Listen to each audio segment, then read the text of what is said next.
പുതിയൊരു വീഡിയോയിലേക്ക് നിങ്ങൾക്ക് ഏവർക്കും സ്വാഗതം. ഈ അടുത്ത കാലത്തായി കണ്ടതിൽ വെച്ച് ഏറ്റവും അശ്ലീലവും വൃത്തികെട്ടതുമായ ഒരു കാഴ്ചയാണ് നിങ്ങൾ ഈ കാണുന്നത്. അട്ടയെ പിടിച്ച് മെത്തയിൽ കിടത്തിയാൽ അത് കിടക്കില്ല, അത് പിന്നെയും പിന്നെയും ഇഴഞ്ഞ് അഴുക്കിലേക്ക് തന്നെ പോകും എന്ന പഴഞ്ചൊല്ലിനെ അനർത്ഥമാക്കുന്ന രീതിയിലാണ് ഈ കാഴ്ചകൾ. അങ്ങകലെ ഛത്തീസ്ഗഡിൽ 2 കന്യാസ്ത്രീകളെ അകാരണമായി ഏകദേശം 9 ദിവസത്തോളം 50ഓളം വരുന്ന കൊടും ക്രിമിനലുകൾക്കൊപ്പം ജയിലിലടക്കുകയും അവസാനം അവർക്ക് കോടതി ജാമ്യം അനുവദിക്കുകയും ചെയ്തു. ആ സംഭവത്തിൽ BJP നടത്തിയ ഇരട്ടത്താപ്പും ഒരേ സമയം വില്ലനായും നായകനായും BJP അവതരിച്ചതുമൊക്കെ നമ്മൾ വാർത്തകളിലൂടെ കണ്ടുകൊണ്ടിരിക്കുകയാണ്. നിരപരാധികളായ 2 കന്യാസ്ത്രീകളെ അകാരണമായി ജയിലിലടച്ചതിൽ പ്രതിഷേധിച്ച് കേരളത്തിലെ മുഴുവൻ ജനാധിപത്യ മതേതര വിശ്വാസികളും ബഹുഭൂരിപക്ഷം വരുന്ന ക്രൈസ്തവ വിശ്വാസികളും പുരോഹിതന്മാരും സഭകളുമൊക്കെ വളരെ ആവേശത്തോടുകൂടി ഇപ്പോഴും സമരമുഖത്ത് തന്നെയാണുള്ളത്. ഈ സമയത്താണ് മടിയിൽ കനമുള്ള EDയെ പേടിയുള്ള ഏതാനും ചില ക്രൈസ്തവ പുരോഹിതന്മാർ ഒരു കേക്ക് വാങ്ങിക്കൊണ്ട്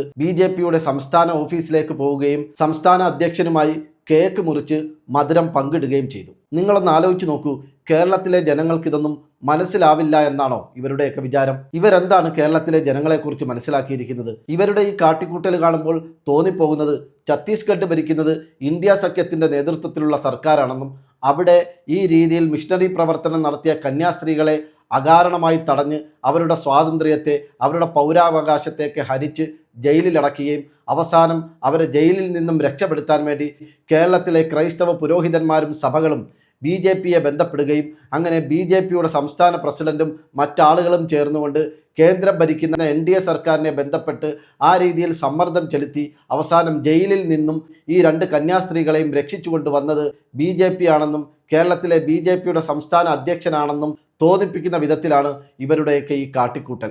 ഇതൊക്കെ കേരളത്തിലെ ജനങ്ങൾ മനസ്സിലാക്കുകയാണ്, കാണുകയാണ്. അതിലും ഉപരിയായി ക്രൈസ്തവ മതത്തിലെ വിശ്വാസികൾ തന്നെ ഇവരുടെ ഈ കള്ളക്കളികളെ, ഇവരുടെ ഈ കാപഢ്യത്തെ തിരിച്ചറിഞ്ഞു കഴിഞ്ഞു. മറ്റൊരു പ്രധാനപ്പെട്ട കാര്യം, ഇത്തരത്തിൽ ക്രൈസ്തവ മതവുമായി ബന്ധപ്പെട്ട് അല്ലെങ്കിൽ ഈ രീതിയിലുള്ള പ്രതിഷേധങ്ങളുമായി ബന്ധപ്പെട്ട് നമ്മൾ ഏതെങ്കിലും തരത്തിലുള്ള വീഡിയോസുകൾ ചെയ്യുമ്പോൾ അതിന് താഴെ കൂടുതലായി വരുന്ന ഒരു കമൻറ്റ്, ഒരു കാരണവശാലും നസ്രാണികളെ വിശ്വസിക്കരുതെന്നും അവരെല്ലാ കാലത്തും പണത്തിനോടും അധികാരത്തിനോടും താല്പര്യം പ്രകടിപ്പിക്കുന്നവരാണെന്നും അതുകൊണ്ട് അവരെ പിന്തുണയ്ക്കുന്നവരൊക്കെ അവസാനം നിരാശരാകുന്ന കാഴ്ചയാണ് കാലങ്ങളായി നമ്മൾ കണ്ടുവരുന്നത് എന്ന രീതിയിൽ ധാരാളം കമൻറ്റുകൾ വരുന്നുണ്ട്.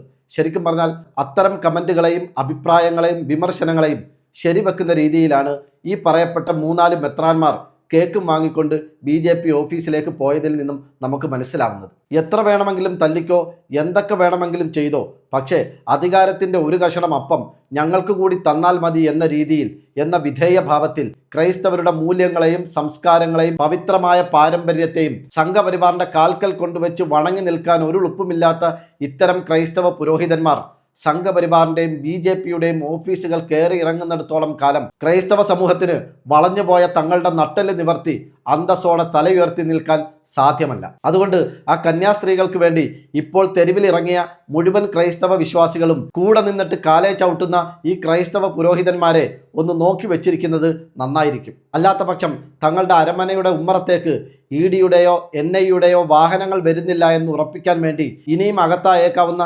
കന്യാസ്ത്രീകൾക്കും പാസ്റ്റർമാർക്കും വേണ്ടി ഇപ്പോഴേ അവർ കേക്കുകൾ ഓർഡർ ചെയ്ത് തുടങ്ങും. ചെന്നായ്ക്കൾക്ക് ആട്ടിൻതോൽ അണിഞ്ഞു കൊടുക്കാൻ പരസ്പരം മത്സരിക്കുന്ന ഇത്തരം ക്രൈസ്തവ പുരോഹിതന്മാരിൽ നിന്നും പാവപ്പെട്ട സാധുക്കളായ നിഷ്കളങ്കരായ ക്രിസ്ത്യാനികളെ കർത്താവ് രക്ഷിക്കട്ടെ.